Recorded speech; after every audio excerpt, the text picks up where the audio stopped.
Welcome to the show. This is Jason Hartman, your host, and every 10th episode we do something kind of special, kind of different.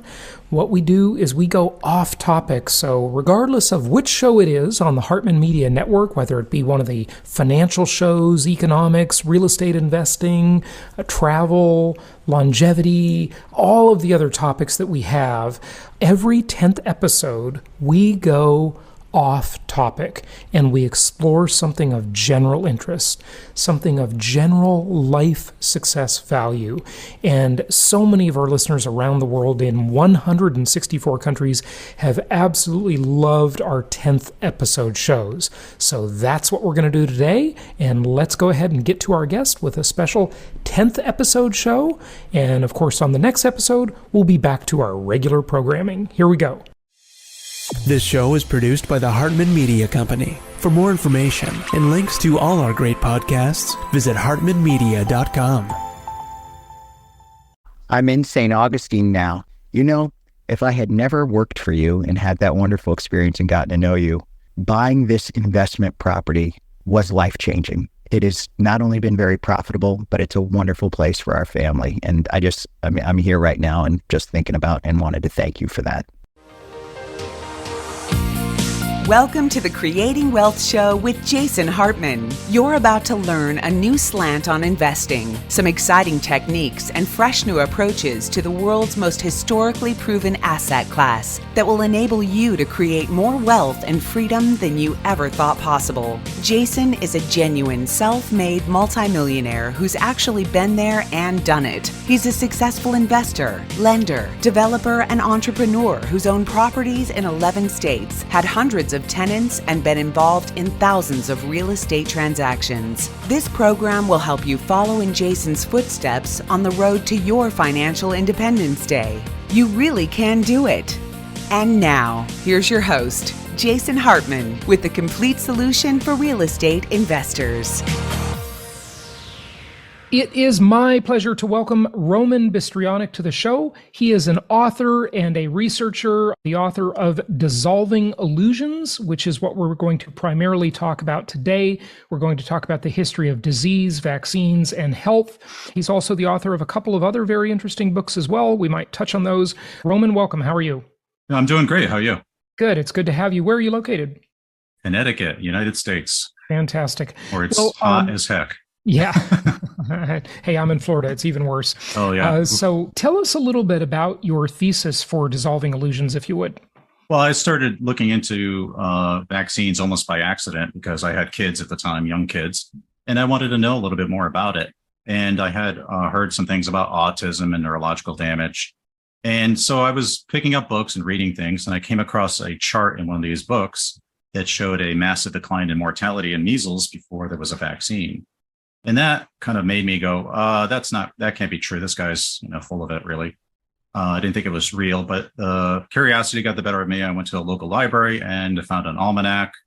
And essentially what the guy had talked about or shown in his chart was true. And then it just got me curious. So I went to the local medical library and got all the data for every year, starting in the year 1900, which took a bit of time because back then you had to look for stuff in real books and then photocopy it, and I would go back and put in my Excel spreadsheet. And what I found was that we had, before there was a vaccine in 1963, measles deaths had declined by over 98%. And that shocked me. I thought that was crazy how I didn't know that.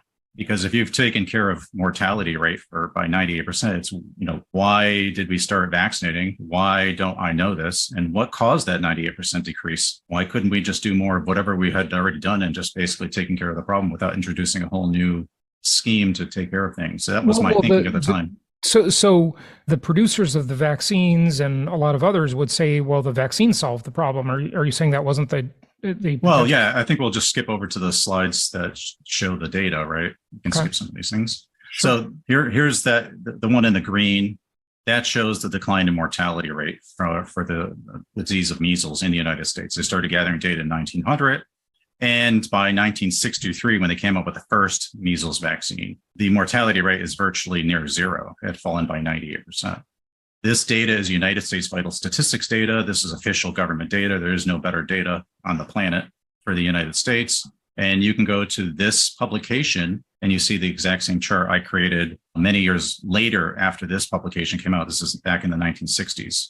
And I created my first chart like end of 1990s. And so what we have here is, well, you can go to dissolvingillusions.com. All the charts are there. You can look at all the references and, verify the data for yourself. Here's that CD. This is available on the CDC website, this used vital statistics report. You can go to this link, go to page 85, and you would see the same chart. So everyone can verify this data. It's not difficult to verify. And so what we have is, the same basic graphic. So this is a graphic showing the same thing. So starting in the 1900s, we had a big problem with measles. By the time the vaccine came out in 1963, we already had a 98.6% decline from the peak. So what do you think happened? Well, we can get to that, but we'll just cover a little bit more data. But Sure. That's a good question, right? So what caused that big decline? But in this slide, you can see that if we put a trend line on when the vaccine came out and the mortality rate, there's virtually no impact on mortality rate. So it didn't really affect the mortality rate. We have a similar information from England. They began gathering data in 1838, which is much earlier. And during the 1800s, measles was a big killer. Then by 1870s, 1880s, it began to decline. And by the time they started vaccinating, this is the beginning of vaccination in 1968, we've had almost 100% decline in mortality. So while people were dying like flies of all sorts of diseases in the 1800s, by the time we started hitting the early 1900s, it wasn't much of a problem. The vaccine came in way after most of the problem was gone. And this is the kind of data that's generally not known. It's not shared by any governments. They just don't present this information, which I think you're definitely right. It's not known. Most people just attribute the decline to the vaccine. They say the vaccine solved everybody the problem. I know who has looked into this came to the same shocking conclusion. Wow, I thought it was the vaccine that did it. And it turns out it's not. I'm not the only one that's done this. Yeah. Right. So other doctors I know, when they looked into it, they looked at the data. It was like, oh, I didn't know that. No one really knows. It's not something that's usually very widely known at all. And I think it's vital information for parents to make, informed decisions. And unfortunately, we have government agencies and medical systems that don't share this kind of information. Yeah, well, there's certainly no incentive to from the pharmaceutical industry, right? They would be shooting themselves in the foot. Right. And nobody really wants to, kind of rock the boat, really. So, And here we are. This information is not shared. And as a matter of fact, if you look at medical journals, they might talk about mortality decline, but they usually stop before they attribute any kind of success to before the vaccine. They share data that's after vaccination.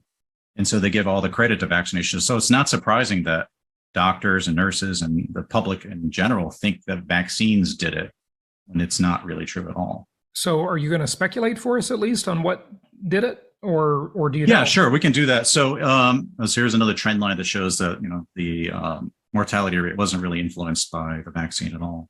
Sometimes you could find medical journals that talked about this decline beforehand, but it's pretty rare to find anything in the medical journals. So what was life like in the 1800s? If we look at movies, you see people in gowns and top hats and having a nice day, pretty much riding around in coaches. But life in the 1800s and even before that was really, really difficult. Pollution was horrible. There's no piped water. So the big cities, you went to the bathroom and went out the window into your water supply. You drank from the same water supply as your bathroom material went into. Food was not of good quality. So they were basically eating rotten food or diseased food or very poor food. And so you had a population that was not very healthy at all. There was no labor laws. So kids as young as 4 years old worked in mines and factories. So they were always stressed to the max. A lot of people worked 12, 16 hours a day. And that's what they did. They worked day in, day out. So you had an environment that was not very conducive to health. So there was very poor nutrition, overworked, bad living conditions. People lived in horrible slums. Pollution was rampant. Air pollution was horrifying because coal was in place. So people were just breathing in tons of polluted materials. The London fog wasn't a fog. It was basically soot from all the coal. So there was an awakening in the mid 1800s that these infectious diseases weren't because of basically things in the air. It was mostly because of the poor health of the people. And so they started instituting things, clean water, sanitation, hygiene, improved nutrition.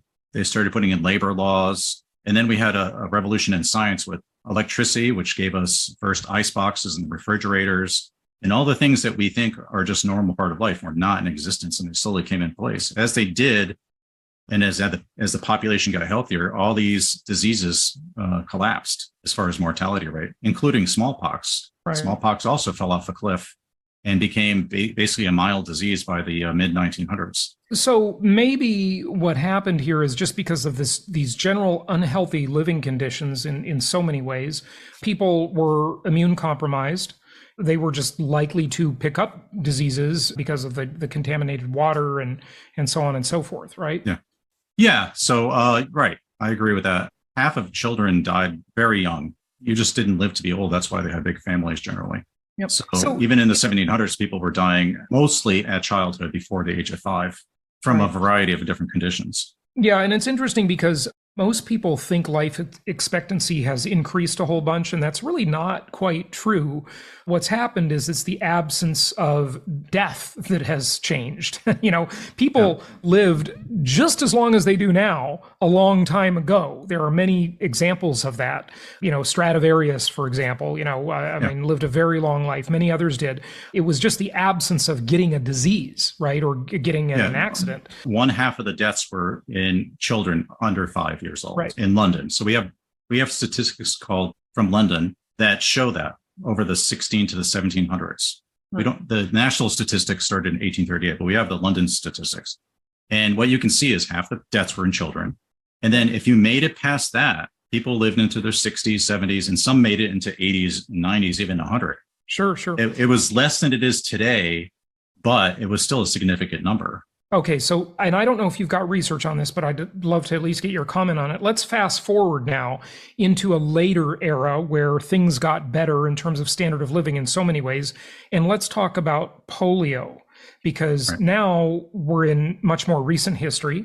What happened there? Do you have research on polio? Yeah, a bit. I mean, in essence, polio was never a big ticket item, if you will. It wasn't a high mortality rate at all. The big items were measles, whooping cough, scarlet fever, typhoid, all these types of things that were really rampant, and they all fell off a cliff basically before any of the stuff in the later 1900s.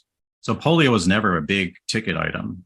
Okay. So it's a little bit harder to get into because it's a little bit more complex of a topic. Yeah, got it. Okay. So you had a lot of different factors with that because a lot of different things would cause paralysis. There was different modalities for treating that, and they were often very harsh, of immobilizing limbs and putting them in a particular condition that would cause the paralysis, that would cause the problem. There was a lady called Sister Kenny that would go around, and she realized that massage and hot packs, this type of thing that we kind of think about today, maybe for some kind of injury, she started doing that on children, and they all were recovering. She had a very high success rate. So it gets to be quite complicated, but essentially somebody came along with the idea of vaccinating for a particular microbe when there was many other reasons why you might get paralyzed, and people still get paralyzed today. We just don't see these iron lungs anymore. They have now ventilators if you get paralyzed. Yeah, right. So that's much less dramatic, obviously, and people don't notice it as much. But when you look at the history of, I'm going to call it the V thing because I don't even want to say the name out of fear of getting censored.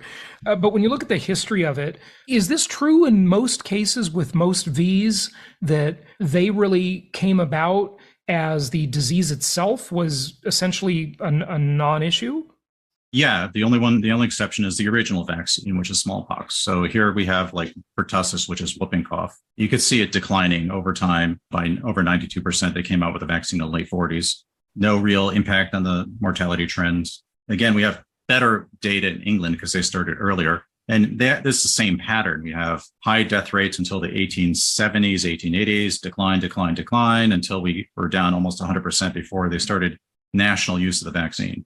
Mm-hmm. So the vaccine, I guess I shouldn't say the V word, came in much later. And that's true for all these types of things. This is an interesting piece of data. So we have the total deaths in England starting in 1900. And you can see the first part of the century, there were deaths, and it declined to near zero by time 1957. In the 70s, there was a scare on neurological damage from the DTP vaccine. And so vaccination rates dropped and then recovered because the medical system panicked and got people back on board. So that's that dotted blue line.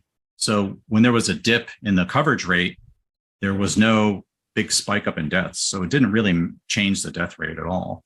If you know the answer to this, let us know. Maybe you don't, but how many Vs are children expected to get today in their first several years of life?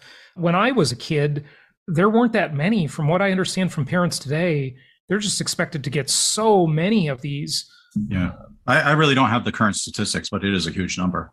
Yeah. So, right, when I was a kid, you got some measles, you got the polio, you got the whooping cough. If you're a little bit older, you got smallpox, which by that point was ridiculous to get, but people got that. So, yeah, it was a very minimal amount. Now it's like, I don't even know all the different ones they're like recommending. There's really no limit. The belief system is you can have as many as you want. Right. Keep on adding more and more and more and more. Have you ever wondered how the top real estate investors consistently find the best deals before anybody else? Well, listen up, because this can transform how you invest. I'm excited to share something that's revolutionizing the real estate game. It's called Connected Investors. This is a really cool platform that gives you access to all of the property records nationwide. Truly amazing. It's not just a platform, though. It's a secret weapon. It does a whole bunch of things. Besides the property data, it's a social network as well. It's built by successful real estate investors for real estate investors. Find off-market deals instantly, access accurate ownership contact info, make smart data-driven decisions, and secure funding for your deals from a vast network of private and hard money lenders. Whether you're a beginner or a pro, Connected Investors is your go-to tool for smarter, faster, and more efficient investing. Try a 7-day free trial at jasonhartman.com/connected. Again, that's jasonhartman.com/connected. And let us know how much you love this software. But the question is, are they really all that necessary? Or are they actually harmful? Because I've seen some really scary charts regarding autism, and I have done some shows on this before. What do you make of that possible connection? I've gone to a couple different events, and people know of my book or our book, and they'll come up to me and they have damaged children, and the children are there, and they say, "Hey, I got the shot, and the next day or next week, he was never the same." Wow. I had one, I guess he was probably in his late teens or 20s, and he was in a wheelchair with oxygen. He was totally destroyed. Awful. And every parent claims it happened just right after that. But the medical system just says, no, that didn't happen. That was because of some other reason. And after listening to lots of parents, I have to conclude there's something going on. And I know my heart goes out to these parents, because not only do they end up with some kind of damaged child, they get berated for even suggesting it's the V that caused the problem. Right. They, you're a conspiracy theorist, or you're crazy, right. Yeah, that's just unbelievable. The damage from vaccination began way back in the 1700s when they were scratching smallpox onto people. And you had a 2 to 3% mortality rate from that procedure, at least initially. And then when vaccination came in, which is basically the same thing as taking smallpox from a person, taking some pus from a cow or a goat or a horse and scratching it onto. There were many cases of people being injured or killed throughout the 1800s from this procedure. It's just been essentially all that information's been ignored. Well, and even the lesser potential side effects of all these allergies. I mean, I've never seen so many people so allergic to everything before. I mean, I'm not allergic to anything that I'm aware of, at least. But, nowadays, everybody's allergic to everything. I mean, it's unbelievable. Friends of mine, younger friends of mine in their 20s, I ask them about this. They're allergic to peanuts. They're allergic to this, that, and the other thing. Sure. I say, hey, do you think it's the V's that you got? And they say, maybe. I don't know. They have no way of knowing. Yeah, there's no way you really tell. Those kind of questions are complicated because you're exposed to all sorts of environmental toxins.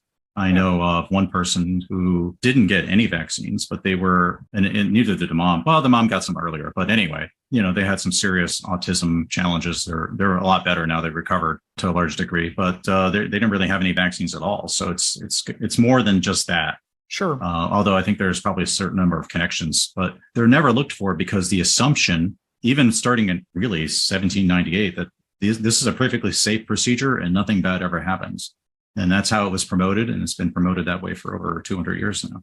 Yeah, that's what you have to believe. Otherwise, you're a wacko, Yeah. right? That's There was plenty of doctors in the 1800s, starting in 1809, all the way through to the early 1900s, that there were doctors that came out when they looked into the information that said, hey, this is not what you told us. This is not what we were taught in medical school. Or they experienced disasters in their own profession or with their own family. So there were doctors that spoke out against it, but they were either ignored or they were basically excommunicated. There was one scientist, Dr. Crichton. He wrote numerous books. He was well respected, but when he was asked to write an article on vaccination in the Encyclopedia Britannica, he started looking to things and it didn't jive with what he originally thought. So he wrote a rather critical article that got published in 1888. But the medical profession were none too happy about it, and he essentially just fell out of favor. He was no longer a welcome member of the medical system. So this is 1888 cancel culture. Well, yeah. So even right from the beginning, if you were against this thing as early as early 1900s, 1902, it had already been embedded as an absolute protective, safe entity, and it was far from that. But it just got embedded into that culture. Do you know when the AMA was founded? Not sure. Probably early 1900s, late 1800s. Yeah. Okay. Interesting. Okay, what else do you have to show us? Yeah, so this is another example of whooping cough, and this is from a letter from the Victoria Roma Swedish Institute. And by the way, I found out it was founded in 1847. The AMA. I don't think it was that big until later, but I could be wrong. So when you looked at the death rate in Sweden, and they basically had to abandon the vaccine, because of safety concerns and ineffectiveness. And so over the next X number of years, they looked at the death rate, and essentially about 0.6 children died every year from whooping cough in that country over those years, your chances are 1 in 13 million of dying from whooping cough. Wow. So it wasn't a big disaster that they stopped vaccinating. Better worry much more about lightning strikes. Yeah. There's a lot more things to worry about in the world. So there's another big killer in England. We have data for that. It's called scarlet fever. It's about twice as deadly as whooping cough or measles was during that era. It too fell off in 1870, 1880 and dropped to near zero and then hit zero without any vaccine. So that particular disease, there was a vaccine, but it was really toxic and it never really caught on. But we don't vaccinate for scarlet fever anymore, or ever really. Here's just some more data. Diphtheria, same type of thing. They came up with a diphtheria vaccine introduced in 1920, but there's no real change in death rate. There was typhoid and paratyphoid. It declined at the same time. 1870s, 1880s, it came down and hit zero. Tuberculosis, that was a big killer. That was one of the biggest killers, tuberculosis. Same thing. We don't vaccinate for tuberculosis. We just don't do that. Even though that was a big killer, it basically dropped to zero or near zero by the mid 1900s. We had cholera pandemics all the way through the 1800s, but the last one was really in the early 1900s, and that was the end of it. So we don't worry about that either. So all these diseases declined at the same time, which gives you the idea that there's an underlying common factor. Right. It's not that there was vaccines for all these things developed and saved us all. Yeah, it was just general progress and hygiene and, probably germ theory, Joseph Lister and, his work maybe too. Well, most of it, there was a lot of things instituted, clean water and sure, all these types of things. But before that, things were so bad that it was amazing that people survived. The upper classes did fairly well. They didn't succumb to these things as much as the poor. The poor, the ones that took the brunt of it. One other thing you have to think about, though, is the density of the population at the time, right? So with industrialization, people started to move out of rural areas into city centers more, right? Yeah, that's true. And so you have more people in closer proximity, right?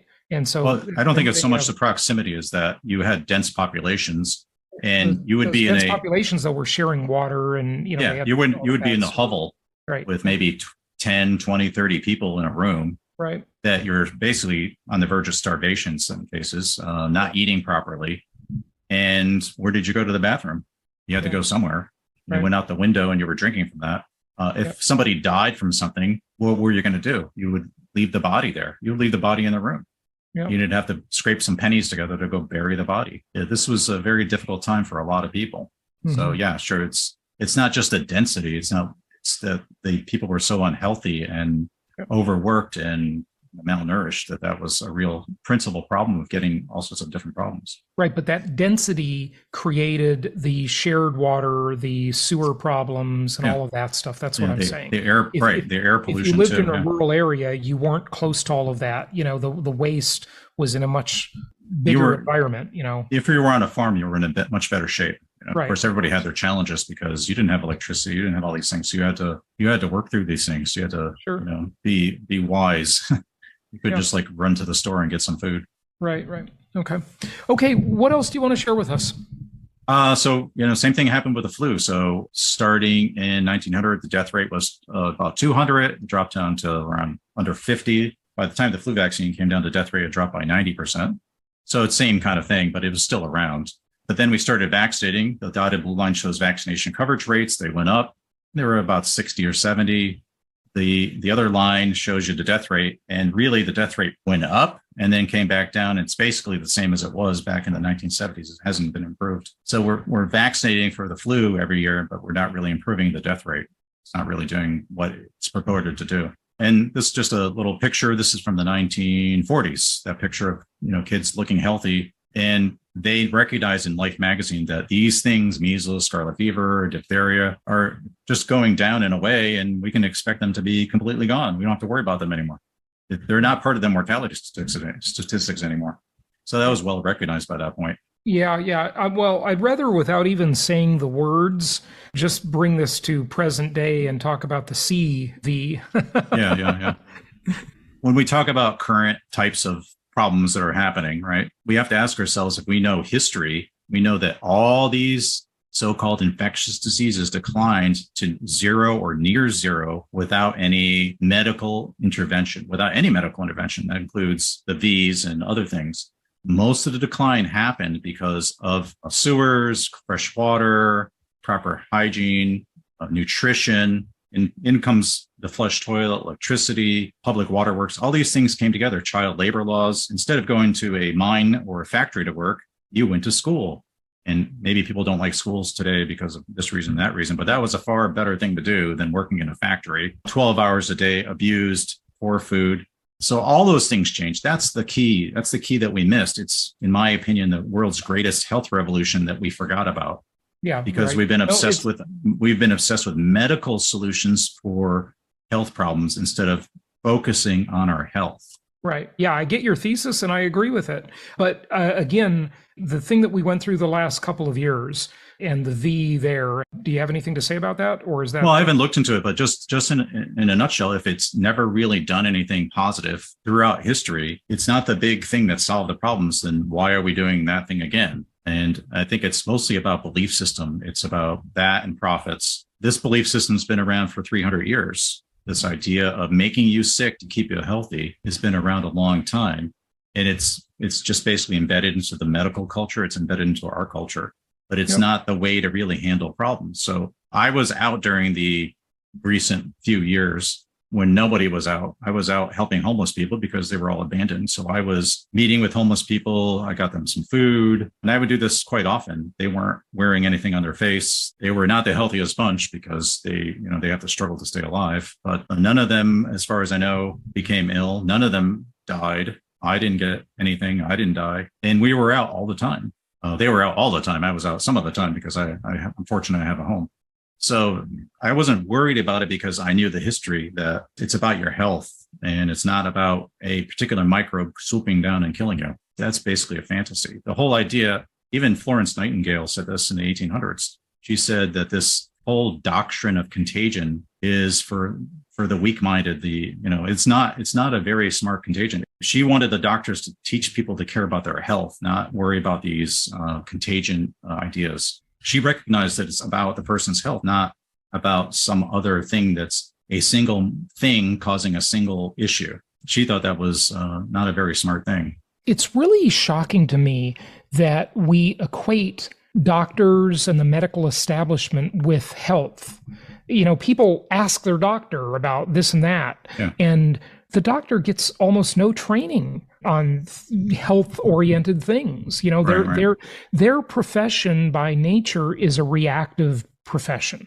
right? It's not a proactive profession. Right. So, that's been going on for centuries. Yeah. It actually started changing in the late 1800s. There were numerous doctors that recognized it was about the health. So they were instituting things of proper hygiene, proper living, proper eating, exercise, these types of things. And there was quite a movement in that direction, but it largely got hit by profits in the early 1900s. There were people that were very interested in doing these types of interventions. And Dr. Crichton's article that had been put in 1888 was stripped out in the 1920s and replaced with V therapies as the solution for everything. Yeah. And his article was just basically canceled. It was gone. Right. Cancel culture of what, the 1920s, I think? Yep. So somebody must have noticed, hey, we got to get rid of this critical article, and it was gone. And everybody should understand it's not just the V that's the profit center for the medical industrial complex, the pharmaceutical industrial complex. It's not just the V itself, but it's the effects of the V, right? So if the V is making people sicker, then you get a customer on the back end, right? You get, it's like making your customer come back, right? You give them the V now, and then you give them a whole bunch more treatments later. There were a lot of things written about this in the 17 to 1800s, early 1900s. I don't remember the specifics, but one doctor was talking about, if I come in and you have some kind of condition, whatever it is, and I give you some bread pills that don't do anything, and I tell you to rest and do this, you'll recover. And you're like, oh, okay, that's no big deal. My doctor didn't do that much. Maybe he doesn't even deserve his fee, and wasn't a big deal. But if another guy comes in and gives you arsenic and mercury and all sorts of toxic stuff, and you're sick for months or years, and you eventually recover if you don't die, then guess who's the hero? The doctor that saved you. Right. And he talked about that happens all the time. And that's the way it is with everything. If you hire a lawyer and they solve your problem really quickly, you're going to think they overcharged you. If it takes them 3 years and a whole bunch of communication and a whole bunch of work, then you're going to think, oh, well, they did something, even though it cost a fortune, right? So this idea has been around. It's not just bees. They had extremely toxic medications and toxic ideas in the 1800s, even earlier. So if you got sick, they said, oh, well, you shouldn't have any fresh water. You shouldn't have any fresh air or sunshine. You should stay in a confined, warm area. We're going to give you some warm water and some mercury, essentially, and then you're going to be fine. And when they died of that condition. They didn't die of the treatment. Unbelievable. It's crazy. This thing's been going on for a long time, and there were doctors that recognized that, but they were in the minority, and they essentially haven't survived history. They just basically get erased from history. Yeah. It's like the memory hole that the big tech companies have created about the sea affair we had over the past couple years, and the thing that happened when the guy came into office on January 6th, and all of this. Yeah. They're just creating complete holes in memory, in society's memory. It's unbelievable. I don't know anything about I know a little bit, but not enough to speak intelligently about it. Yeah, I'm not saying either way, but I'm saying the thought police were out in force. We know that, right? Yeah, well, that was certainly... The truth is, they didn't want to have the other side of the story told. That's the point. That was certainly true with the last 3 years, with stuff happening and people running around and screaming. And I was threatened a couple of times with my life just because people were so panicky because I was doing anything except minding my own business. They make proclamations and they're not supported by evidence. For example, like masks. The Cochrane Institute came out with a numerous studies since 2005 showing masks don't do anything. Well, I think they actually do harm. Which is not surprising to me because these diseases were all tamed without any kind of intervention. So why do we think that's a good idea? But you can read some of the documents. It's always been very fuzzy, well, we don't think it really does anything, but it doesn't hurt to do. So we're going to make everybody do it. There's no evidence that it does anything. One other comment I want to make before you go is that every year when I go to the doctor, or maybe in between a little more sometimes, I basically never get the flu V. I don't think I've ever had it in my life. Yeah. Maybe I had it when I was a kid and didn't know it, but I never get it. Okay. And they always ask me, and I am looked at with some degree of disdain when I answer, no, I did not get the flu V, right? Yeah. The V for the flu. I never get it, right? It's sort of like you're just expected to. Sure. That's that's been instituted over many decades. So it becomes just a automatic thing. But if you read the medical literature, there's a lot of things tied to you getting ill. It doesn't have to be about a microbe. If your vitamin D levels are extremely low, you're going to be in serious trouble. You're going to end up with these kind of respiratory kind of problems. If they're optimal, like 50 nanograms per milliliter, which is like what you would be if you were a lifeguard out in the sun, and then it drops by 95%.